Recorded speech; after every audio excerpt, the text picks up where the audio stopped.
Olá, eu falo sobre Adormecida 100 anos para sempre.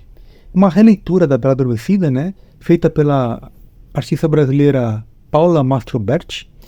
É uma artista gráfica bem interessante. Tem um trabalho muito bom assim de ilustração, de desenhos.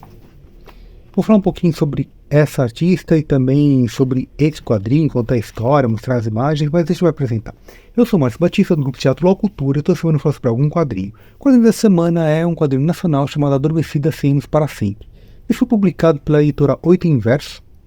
Essa editora não está mais em funcionamento porque ela se juntou com outra editora, ambas do Rio Grande do Sul, que é a Besouro Box. Elas se juntaram para ampliar, né, a rede dela e tal. Então todos os quadrinhos da Oito Inverso agora estão com a Besouro Box. Essa artista aqui, ela é professora também da Universidade do Rio Grande do Sul. E esse aqui foi o primeiro quadrinho dela. Ela fez mais um outro quadrinho, fazendo parte de uma antologia, né, de outros artistas. E ela tem um terceiro quadrinho, que ainda não está publicado, só que já tem a versão online. Vou deixar depois na descrição aqui embaixo onde você encontra o quadrinho dela, né? E para você tá no site dela também, isso aqui é mais complicado, tem muitas coisas no site. Para achar o site é só pro no Google, né, que você já encontra o site da artista.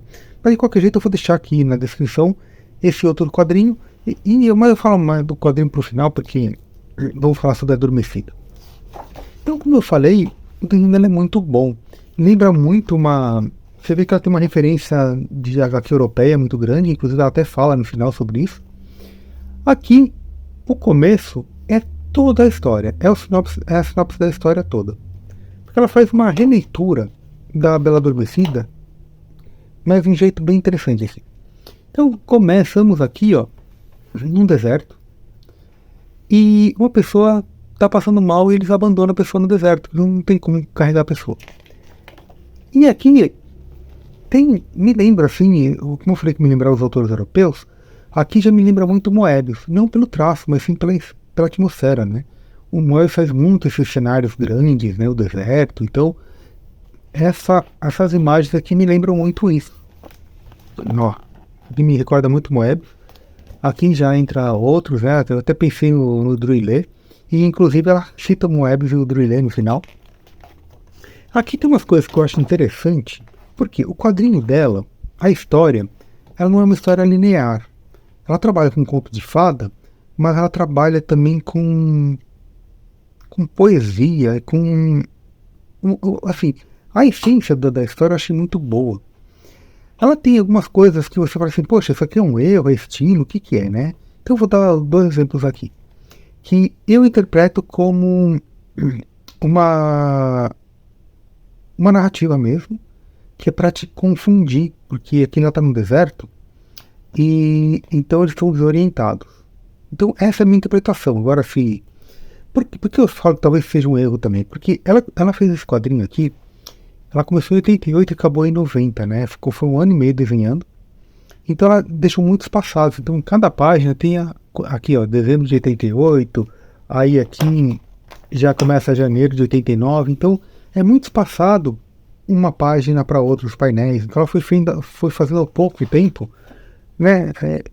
E ela não pretendia publicar isso, né? Isso aqui era algo que ela estava fazendo para ela, assim, porque ela sempre gostou muito de contos de fada. É o que ela disse, pelo menos aqui no final, né? Então ela revisitou isso e decidiu publicar. Então não sei se ela fez alguma melhoria assim, no texto e tudo mais. Só que de qualquer modo eu achei isso muito interessante. E vamos lá. Todo mundo está vindo da esquerda para a direita aqui, né? Todo mundo está caminhando para cá. Chega a próxima página, eles estão do lado oposto. Então pode ser uma mudança de ângulo, mas se for apenas uma mudança de ângulo, isso confunde. Mas eu acho que não. A minha interpretação foi que isso aqui, eles são desorientados, porque eles estão no deserto. E estão deixando uma pessoa para trás. Quando eles deixam essa pessoa para trás, ela está sozinha. E aqui, quando ele se acorda, ele está com um cavalo. Então o cavalo não estava aqui antes, mas está aqui. Então isso aqui eu falei assim, poxa, isso aqui é meio sonho, porque o cavalo dele aqui é branco, tá vendo? E ele vai para um local, ele passa um tempo muito grande aqui, como se fosse uma eternidade. E quando ele sai desse castelo que ele deixa o cavalo tá esperando ele, só que o cavalo é preto. Então, eu não acho que isso aqui seja um erro da autora. Eu acho que isso aqui é mesmo desorientação, porque tá num campo onírico, assim. Então, essa foi a minha interpretação, mas eu vi essas coisas e falei assim, poxa, então acho que era interessante relatar isso aqui, né? Então, como uma escolha estética mesmo, né? Que pra mim é isso. Então, vamos lá. Aqui foi essa pessoa que foi abandonada, então esse viajante do deserto, então ele vai caminhando até ele encontrar esta torre aqui, esse castelo. Quando ele vai pro castelo, lá dentro tem 3 seres estranhos. São 3 fadas, tá vendo? Aqui a tela tá assim, tá em cima de algo meio gelatinoso, transparente. Então, você viu, os desenhos são muito bonitos, né? Então, dessa coisa de sonho. Então, elas olham e falam assim, poxa, né? Chegou mais um convidado. Ela fala assim, não parece um convidado, parece um viajante perdido, né? Está cansado. Então, ela fala assim, nossa, mas pra gente alimentar ele era bom a gente deixar ele na festa. Mas para ir pra festa, ele tem que estar com os trajes adequados. Então, elas fazem uma magia com ele, já que são fadas, né? Então, a partir do próximo momento, ele tá no mesmo local, só que em outro tempo, né? Porque tá tendo uma festa, ele fica olhando e fala assim, nossa, parece que eu tô no mesmo local, mas só que não é o mesmo ambiente, né? E tá tendo o nascimento, né, de uma criança. E as 3 fadas estão aqui, né? Dando os presentes pra essa menininha aqui. Só que aí chega a feiticeira. A bruxa.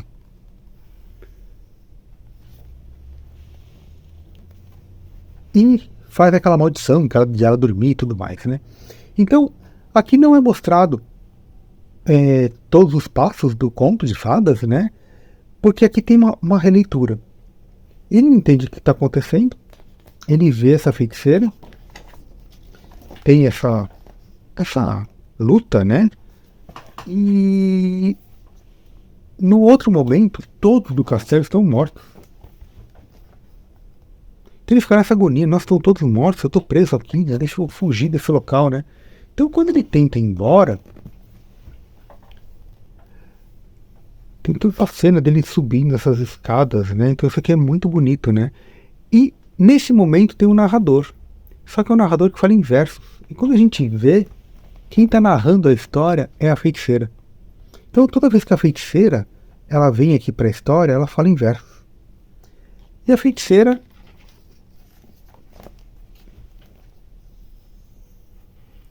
tem um romance com ele. E quando ele acorda, escuta uma música e tem uma princesa cantando. Fala assim, nossa, quem que é essa garota, né? Essa adolescente e tal. E as fadas voltam, então volta de novo, todo o brilho, toda aquela vida. E as fadas falam assim, poxa, você conheceu ela, mas você conheceu ela quando era criança. Ele assim, como assim? É a mesma garota que estava no berço, lá na festa. E ele tenta fugir porque ele via o portão aberto, só que a fada fala para ele,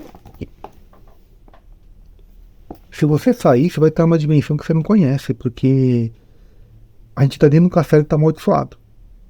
Então tem uma maldição por causa dessa feiticeira. E por mais que ele tente sair de escapar dali, ele está dentro dessa coisa, ele tem que quebrar a maldição. E para quebrar a maldição precisa do beijo, né? Então volta toda aquela história que a gente conhece do corpo de fadas, né? Que ele vai beijar e tal. Só que vem a feiticeira e fala pra ele, você quer me desafiar? Você quer tentar quebrar a maldição? Mas eu sou uma feiticeira e tal. Então, ele já teve um caso com a feiticeira ali, né? Ele acordou, então, há quanto tempo ele tá aqui se essa garota já cresceu tanto, né? Então, ele não sabe quanto tem que estar nessa coisa. Então, embora tenha sido uma leitura rápida pra gente, a gente vê que passou muito tempo aqui. E ele quebra a maldição, então, com um beijo. Já fica tudo de novo em trevas. Ele consegue sair com a garota. Aí então tem essas partes aqui, né? Que tem esse verso, então a gente sabe então que é a voz da feiticeira falando. Ele encontra de novo o cavalo dele, só que agora o cavalo dele está escuro, só que ele vê que é o mesmo cavalo e tudo mais, então para ele não tem essa decepção, né? E ele volta pro castelo dele, encontra o pai fala que por tempo ele ficou procurando, né? Mas, poxa, meu pai não andou no deserto, né, tal. E acaba a história, ele indo visitar a princesa, né, que é a esposa dele. E a princesa, o reflexo dela é a feiticeira. E acaba com o mesmo verso de quando ele possuiu a feiticeira. Essa página aqui, ó, quando tem relação com a feiticeira, os mesmos versos aqui são os versos do final. Quando a Bela Adormecida e a feiticeira, elas comunham aqui, como se fosse luz e sombras. E o que significa isso, não sei. É um quadrinho curto que eu li e depois reli, fiquei passando as páginas, porque elas são bem bonitas. Fiquei pensando o que a autora quis falar com isso. Então, é um quadrinho que eu achei magistral. Então, você passa pelas páginas, você tem uma impressão, depois você tem uma outra impressão. Tem essas coisas de desorientação que eu acho que são propositais, estéticas. E mesmo se não fosse, a narrativa ela não é linear. Ela é uma releitura de um conto de fadas que a gente já conhece. Então, é uma obra bem interessante. Então, eu acho que vale bem a pena conhecer. Eu gostei bastante. E eu falei que essa autora aqui, ela está fazendo um outro quadrinho, que eu vou deixar aqui na descrição. Ele só está online, são 3 capítulos já. Que ela faz uma releitura do Peter Pan. Então ela fala que ela gosta bastante do Peter Pan. E da peça de teatro, que ela leu bastante e tudo mais. Então ela começa a colocar elementos. Ela traz o Peter Pan para o Brasil, porque ele vem atrás da tataraneta da Wendy, que é uma anglo-brasileira, né? E então ele vai atrás dessa tataraneta que hoje mora no Brasil, e ela tem sonhos em ser música e tal. Ele vai para uma floresta, e lá ele é visto pelos Yanomami e Inauá, não lembro o povo indígena que ela coloca, e eles veem ele como o Curupira. É um quadrinho bem interessante. Eu acho que a parte estética do quadrinho é bem bonita mesmo. E ela tem todo esse estudo, né, da moda, da música e da cultura indígena dentro da lenda do Peter Pan, né? Então, esse quadrinho é bem interessante também. E isso. Conheci esse quadrinho da web através da procura da autora, né? Que acho que é bem bacana. É isso, gente. Se curtiu, compartilha. O que você achou? Comenta o que você achou disso. Se você já conhecia. Se você gostou do desenho dessa artista, né? E caso você queira comprar este ou outro quadrinho, vou deixar um link na descrição. Considere comprar para o nosso link, ajuda nosso canal. Comente, compartilhe, coloque o sininho, se inscreva, essas coisas todas na internet. E nos vemos em mais vídeos sobre quadrinhos. Um grande abraço e até mais.